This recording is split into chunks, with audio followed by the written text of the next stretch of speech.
여러분 안녕하십니까? 벤자민의 공식 포착입니다. 만나서 반갑습니다.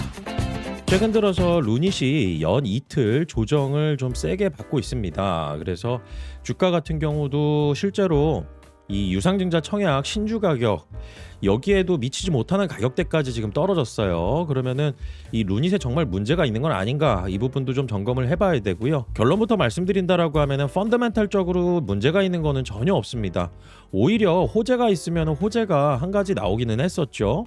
그런데 주가가 왜 이렇게 힘없이 흘러내리느냐, 이 부분은 수급적인 부분도 봐야 되고 시장도 좀 봐야 됩니다. 오늘 같은 경우 오후장 들어가지고 코스닥은 낙폭이 더 확대되고 코스피는 음봉으로 전환이 됐던 이런 상황이 벌어졌었는데, 미국과 이란의 후속 협상이 삐걱대면서 이게 또 불확실성을 키워버렸습니다.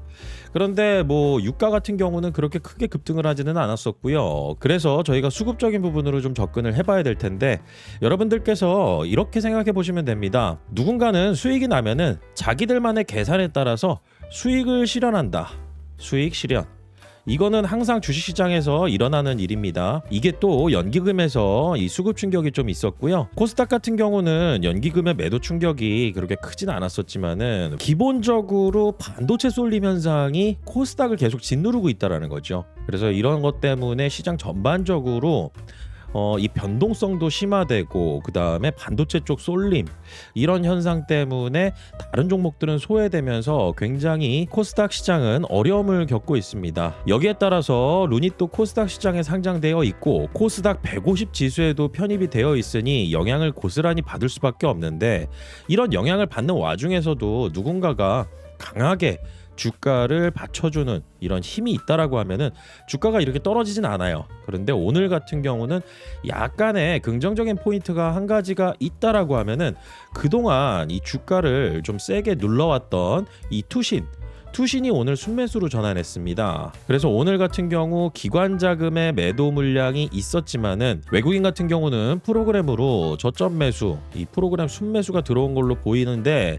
금융투자는 또 매도를 했어요. 이러면서 상쇄돼서 기관이 순매도로 잡혔는데, 금융투자 같은 경우는 너무 크게 신경 쓰지 않으셔도 됩니다. 왜냐하면은 이 기계적인 매수 매도에 의해서 이렇게 주문받은 대로 하는 경우가 대부분이거든요. 금융투자가 증권사라고 보시면 됩니다. 그런데 이 금융투자에서 프로그램 매매나 아니면은 자기네들 계산으로 이렇게 투자하는 경우 주식 선물이 상장되어 있다라고 하면은 그게 가능하기는 해요. 근데 루닛은 주식 선물이 상장되어 있지 않잖아요.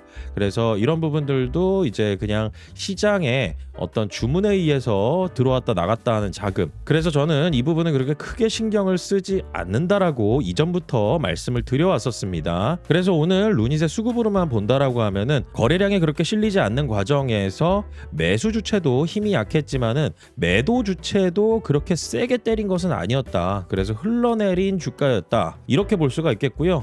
투신자금 같은 경우는 이제 순매도를 멈췄다. 이 숫자를 보면서 저는 어느 정도 이 펀드 자금 쪽, 이런 쪽에서 이 비중 줄이는 게 끝났구나, 저는 이렇게 보고 있습니다. 자, 그리고 매수 주체가 약한 상황에서 이 공매도 같은 경우도 영향을 미칠 수가 있겠죠. 어저께만 하더라도 이 대차증감이 굉장히 많이 급증을 했었습니다. 상당히 좀 걱정되는 부분이 있었는데 오늘 늘어났던 대차 물량이 급격하게 줄었어요.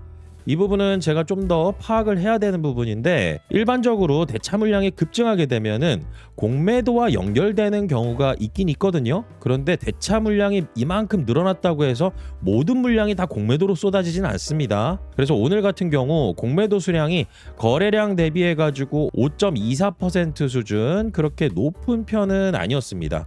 하지만은 지금 가격선에서도 지금 공매도가 있다라는 거. 그런데 제가 이거는 한번 말씀드린 적이 있었는데요.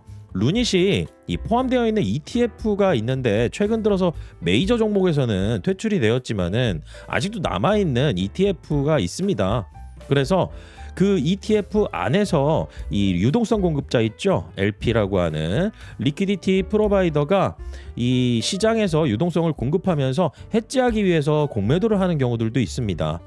그렇기 때문에 이 공매도 수량 전체를 다 가지고 저희가 하방 베팅이다, 주가를 더 누르려고 한다, 이런 쪽으로만 해석하면은 저희가 상황을 왜곡해서 해석하는 경우도 생기니까 그런 쪽으로 너무 확대 해석하시지는 마시고요.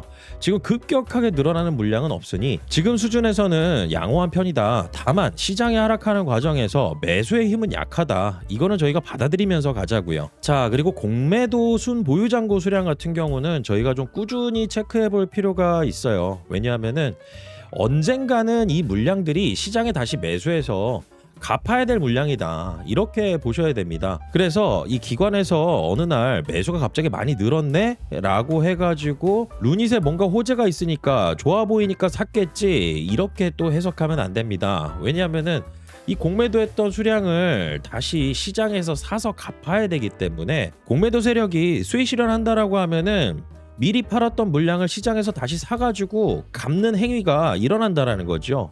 그래서 공매도 순 보유잔고 수량 같은 경우는 6월 8일 좀 많이 늘어났다가 6월 17일 기준으로는 소폭 줄어들고 있는 모습입니다. 자, 그리고 순 보유잔고 대량 보유자, 다시 말해서 공매도를 좀 많이 때려놔가지고 공시 의무가 생긴 이런 이 창구들을 얘기합니다. 대리인 쪽으로 봐야 되는데요.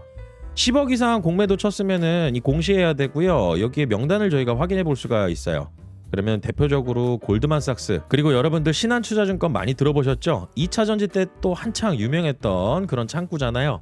그래서 골드만삭스, JP모건, 메릴린치, 이 신한투자증권 이런 쪽에서 매도가 연이어서 계속 나온다. 그러면은 공매도가 또 많이 늘어났구나라고 예상을 해볼 수 있다라는 거. 자, 그리고 최근 들어서 이 보도자료 나왔던 거 6월 18일 날 나왔습니다. 어제 날짜였는데 이거 사실 좀 괜찮은 내용이거든요. 드라마틱하게 매출이 증가될 수 있는 부분은 아니지만은 이 루닛이 지금 한 푼 두 푼 매출이 더 증가되는 거, 이걸 저희는 기다리는 거고, 그것 때문에 시간이 필요하다라고 제가 말씀을 드렸죠. 그런데 루닛이 AI 진료 시스템 공급사로 선정이 돼가지고요, 당국대병원, 세종충남대학교 병원, 울산대학교 병원, 제주대학교 병원, 전북대학교 병원, 이렇게 등등 수도권 외 지역에 위치한 6개 의료기관에 흉부 엑스레이 AI 영상 분석 솔루션 CXR이죠. 그리고 MMG, 이 유방 촬영술입니다. 이 두 가지 제품을 제공한다라는 거잖아요. 그러면서 보건복지부가 지원을 하니까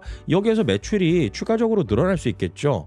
이거는 어떻게 보면 수주공시랑 약간은 비슷한 개념인데, 저희가 기대하는 부분은 이렇게 작게 나오는 계약 이런 부분들보다는 좀 센 재료 이런 것들 원하잖아요. 그런데 이런 내용들 같은 경우는 루닛 입장에서도 이 파트너사들과의 비밀 유지 협약 이런 부분들 때문에 언론에서 오픈하기가 좀 쉽지는 않을 겁니다. 그래서 분기별로 보고서에서 매출 규모를 찍히는 거, 이 부분을 봐야 된다. 그리고 같은 날에 이 공시도 하나 있었잖아요. 기업 설명회가 이제 개최가 될 예정인데, 홍콩하고 싱가포르에 해외 기관 투자자들 대상으로 이 원온원 미팅 진행되기로 예정이 되어 있습니다.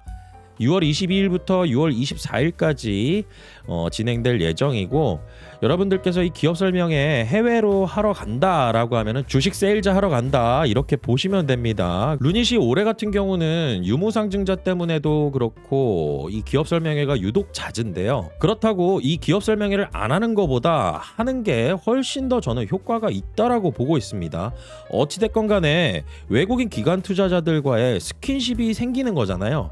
그러면서 커뮤니케이션이 어느 정도 일어나는 것이고, 그리고 기관 투자자 입장에서 루닛에 투자하는데 불안 요소가 있다라고 하면은 루닛도 거기에 대해서 인지를 하고 거기에 대한 부분을 해소하는 과정을 만들어 나가는 거, 이런 것들이 일어나지 않을까요? 그래서 저 같은 경우는 기업 설명회 같은 경우는 좀 자주 하는 게 좋다, 이렇게 보고 있습니다. 여기에 대한 결과적인 부분은 저희가 알기는 어렵지만은 기업이라면, 그리고 회사라면, 그리고 루닛의 주주들을 생각한다라고 하면은 기업 설명회 하면서 외국인 기관 투자자들 그리고 국내 기관 투자자들 최대한 많은 소통을 하면서 회사의 좋은 내용들을 좀 많이 알리는 거, 저는 이거 긍정적으로 보고 있습니다. 최근 들어서 이 반도체 쏠림이 너무 저도 스트레스 받는 부분인데요.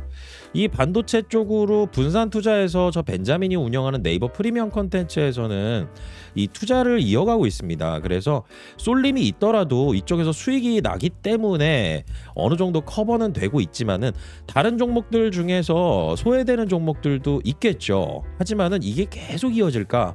저는 그렇게 보고 있지는 않아요. 그래서 이 앞으로 이 루닛도 순환매적인 부분에 있어서 순서가 올 것이라고 보고 있고요. 그 다음에 이렇게 주가가 많이 하락했을 때 스트레스도 받지만은 이럴 때일수록 루닛에 대해서 좀 더 객관적인 데이터를 보면서 심리적으로 흔들리지 않는 게 굉장히 중요합니다. 이런 내용들 관련해서 저 벤자민과 소통하면서 같이 투자해보고 싶으신 분들은 항상 말씀드리죠. 네이버 프리미엄 컨텐츠 네이버의 벤자민의 공식 포착이라고 검색하시면 제가 운영하는 네이버 프리미엄 컨텐츠 확인하실 수가 있습니다. 구독하시게 되면 제가 장중에 올려드리는 컨텐츠 실시간으로 받아보시면서 제가 추천드리는 종목들 함께 확인하시면서 투자해 나가실 수 있으니까요. 앞으로 저 벤자민과 함께 정보 공유 잘하셔서요. 좋은 투자 수익 기회도 잘 만들어 가시길 바라겠습니다. 오늘 내용은 여기까지고요. 저는 다음 시간에 또 찾아뵙도록 하겠습니다. 구독과 좋아요는 큰 힘이 됩니다. 벤자민이었습니다.